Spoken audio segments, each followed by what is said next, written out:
नमस्कार दोस्तों, वैकुंठ भगवान श्री हरि विष्णु का निवास स्थान है। पिछली प्रस्तुति में हमने तीनों लोक और 14 भुवन की जानकारी प्राप्त की और जिसे आप लोगों का बहुत अच्छा प्यार मिला। आज की इस प्रस्तुति में हम वैकुंठ लोक के बारे में जानेंगे। वैकुंठ एक ऐसा दिव्य लोक है जहां गई हुई आत्मा फिर से कभी भी वापस नहीं आ सकती, उसे मोक्ष प्राप्त हो जाता है और इसीलिए पृथ्वी की हर एक आत्मा मोक्ष प्राप्ति के लिए वैकुंठ की कामना करती है। लेकिन हमारे मन में यह सवाल जरूर आता है कि अनंत कोटि ब्रह्मांड में आखिर किस स्थान पर वैकुंठ मौजूद है। अगर आपके मन में भी ऐसी जिज्ञासा है तो इस प्रस्तुति को अंत तक जरूर देखना। आज की इस प्रस्तुति में हम आपको हिंदू धर्म के प्राचीन ग्रंथों के अनुसार वैकुंठ लोक की लोकेशन बताने जा रहे हैं।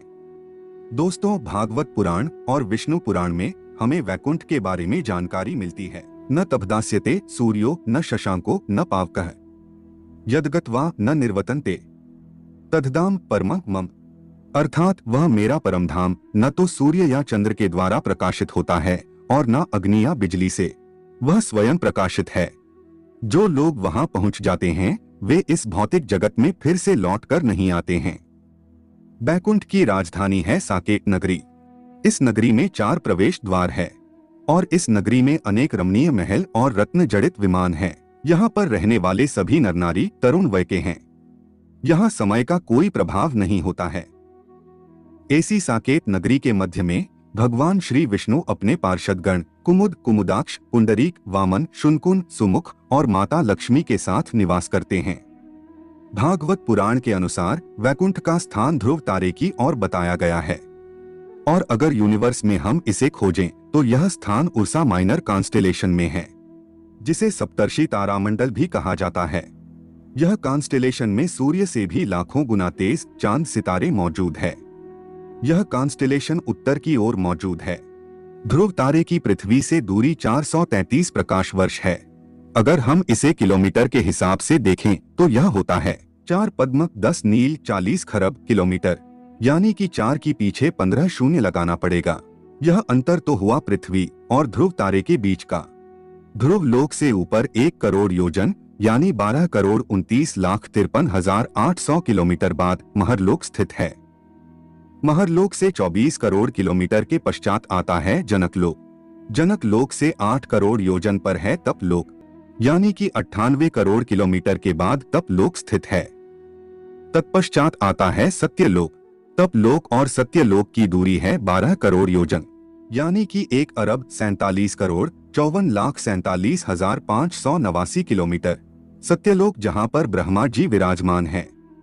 और फिर सत्यलोक से ऊपर 2 करोड़ 62 लाख योजन ऊपर, यानी कि 32 करोड़ 21,39,169 किलोमीटर के अंतर पर स्थित है वैकुंठ लोक। वैकुंठ लोक जहां पर स्वयं भगवान विष्णु शेषनाग पर विराजमान रहते हैं। यह किसी भी आत्मा का अंतिम स्थान होता है। इस स्थान पर जाने वाली आत्माएं मोक्ष प्राप्त करती है। इसे ही अंतिम सत्य कहा जाता है और इसे ही ब्रह्मांड का अंत कहा जाता है। यहाँ पर जाने के बाद आत्मा जन्म मृत्यु के चक्र से मुक्त होती है। यह सभी आंकड़े आध्यात्मिक जगत को दर्शाते हैं।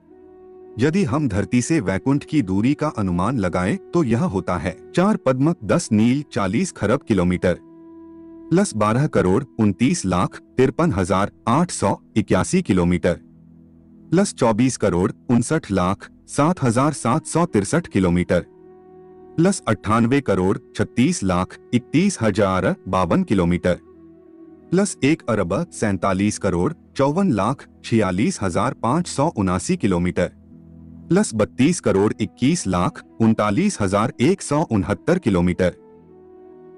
इन सभी लोकों की दूरी को मिलाकर होता है 4 पद्म 10 नील 40 खरब 3 अरब 15 करोड़ 78,444 किलोमीटर।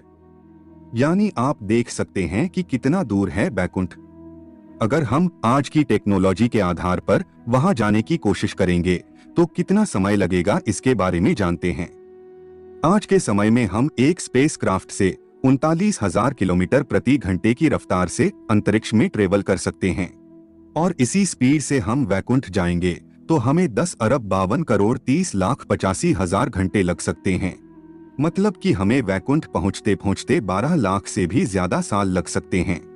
तो दोस्तों, आज की टेक्नोलॉजी से हम वैकुंठ कभी नहीं पहुंच सकते, लेकिन यदि भविष्य में ऐसी टेक्नोलॉजी आ जाए जो 1 महीने या 1 साल में हमें इतनी दूरी तय करा दे, तो क्या हम वैकुंठ पहुंच सकते हैं?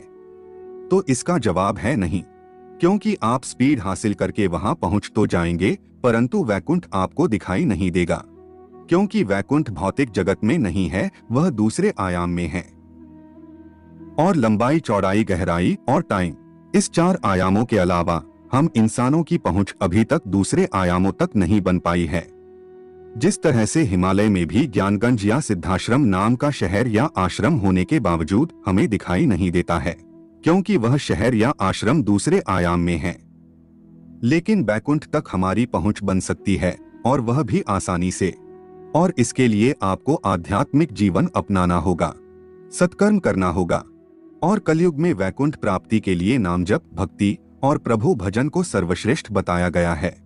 आध्यात्मिकता के द्वारा आप दूसरे आयामों में जा सकते हैं, और अध्यात्म ही आपको वैकुंठ की प्राप्ति करवा सकता है। क्या है वैकुंठ लोक में? कैसा दिखाई देता है वैकुंठ लोक? हमारे धार्मिक ग्रंथों में वैकुंठ का वर्णन किस प्रकार से किया गया है? इसके बारे में और अधिक जानकारी आप प्राप्त करना चाहते हैं तो कमेंट में वैकुंठ पार्ट 2 अवश्य ही लिखिएगा। और यदि यह प्रस्तुति आपको पसंद आई है तो वीडियो को लाइक और चैनल को सब्सक्राइब कीजिएगा। धन्यवाद।